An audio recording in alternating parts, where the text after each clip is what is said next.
আপনারা যেটা দেখছেন এটা হচ্ছে মনে করছেন যে মূলা গাছ, কিন্তু আসলে এটা মূলা না, এটা হচ্ছে সরিষা। এখন এই যে কৃষক আছে, এই কৃষক যে আপনার স্প্রে করতেছে, আমি তার সাথে একটু কথা বলবো, আপনার তার বিস্তারিত ভালোভাবে জানবেন। এটা হচ্ছে আমাদের মনিরামপুর থানা 13 নম্বর খানপুর ইউনিয়নের।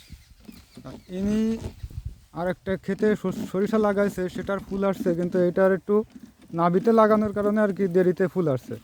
তো স্যার একটু কথা বলেন।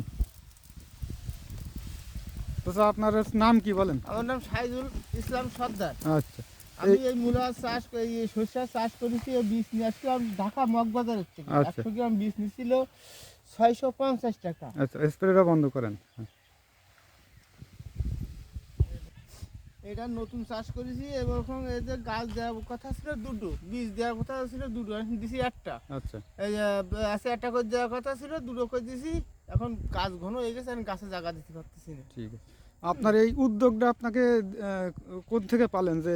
এটা মোবাইলে সার্চ দিয়ে এখন এইটা পাইছি, তাই এটা আমি চাষ করেছি। আপনার কি মনে হয় যে এটাই আপনি লাভবান হবেন আমি এরকম? আশা করি লাভবান হব।